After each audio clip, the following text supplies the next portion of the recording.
नमस्कार, मी DT आंबेगावे. आपण पाहत आहात सत्य पोलीस टाइम्स. राष्ट्रवादी काँग्रेस आमदार अपात्रता प्रकरणी राहुल नार्वेकरांनी काय निकाल दिला?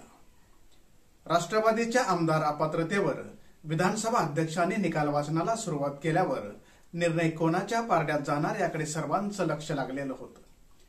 आमदार अपात्रतेबाबत निकाल देताना शिवसेनेप्रमाणे दोन्ही गटाच्या आमदारांना पात्र ठरवण्याचा निर्णय देण्यात आला आहे. शरद पवार गटाला दिलासा देणार आहे, मात्र राष्ट्रवादी पक्ष हा अजित पवार यांचा असल्याचा ऐतिहासिक निकाल विधानसभा अध्यक्ष राहुल नार्वेकर यांनी दिलाय. राहुल नार्वेकर यांनी अजित पवार गटच खरा राष्ट्रवादी काँग्रेस पक्ष असल्याच्या निर्णयाचा आधार घेत शरद पवार गटाकडून सादर केलेल्या आमदारांना अपात्र ठरवण्याची मागणी करणाऱ्या याचिका फेटाळल्या आहेत. नार्वेकर निकाल वाचताना म्हणाले, अजित पवार यांच्या नेतृत्वातील गटाला विधानसभेच्या एकूण आमदारांपैकी 41 आमदारांचा पाठिंबा आहे. शरद पवार गटाने या दाव्याला कुठेही आव्हान दिलेलं नाही. त्यामुळे दोन्ही गटाचं संख्याबळ इथे स्पष्ट होत आहे. त्यानुसार अजित पवार गटाकडे विधिमंडळ पक्षाचा पाठिंबा आहे. अजित पवार गटाकडे पदाधिकारी आणि नेत्यांच्या मतांचा अधिक पाठिंबा आहे. यासंबंधी अजित पवार गटाने सादर केलेल्या दस्तावेजांना शरद पवार गटाने आव्हान दिलेलं नाही.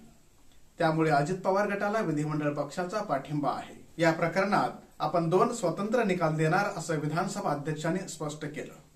राष्ट्रवादी काँग्रेस पक्ष कुणाचा या मुद्द्यावर आपण पहिला निकाल देणार आणि त्यानंतर आपण आमदार अपात्रतेच्या प्रकरणावर निकाल देणार असं राहुल नार्वेकर यांनी स्पष्ट केलं होतं. तर अजित पवार यांच्या गटाला मूळ राजकीय पक्ष म्हणून मान्यता दिल्याने शरद पवार गटाला मोठा धक्का जरी बसला असला तरी निकाल कसा लागणार याची राजकीय वर्तुळात चर्चा सुरू होती. शरद पवार गटाला आधीच निकालाची चाहूल होती का?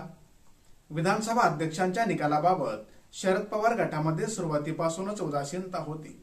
विधानसभा अध्यक्षांनी जे शिवसेनेच्या बाबतीमध्ये केलं तेच राष्ट्रवादी काँग्रेसच्या बाबतीतही करणार असल्याचा अंदाज पक्षाच्या नेत्या सुप्रिया सुळे यांच्यासह अनेक बड्या नेत्यांनी वर्तवला होता. विधानसभा अध्यक्ष राहुल नार्वेकर यांनी शिवसेना व राष्ट्रवादी काँग्रेस आमदार अपात्रता प्रकरणामध्ये निकाल दिला आहे. सर्वोच्च न्यायालयाने या निकालाबाबत त्यांना चौकट घालून दिली होती. ठाकरे गटाकडून यापूर्वीच नार्वेकर यांचा निकाल सर्वोच्च न्यायालयाच्या चौकटीत बसणारा नसल्याचा आरोप करत न्यायालयाचे दरवाजे ठोठावले आहेत. अशातच शरद पवार गटाबाबत असाच निकाल लागल्याने ठाकरे व पवार यांचा फैसला आता सर्वोच्च न्यायालयातच होणार असल्याचं स्पष्ट झालं आहे. सामान्य जनतेचा बुलंद आवाज, सत्य पोलीस टाइम्स.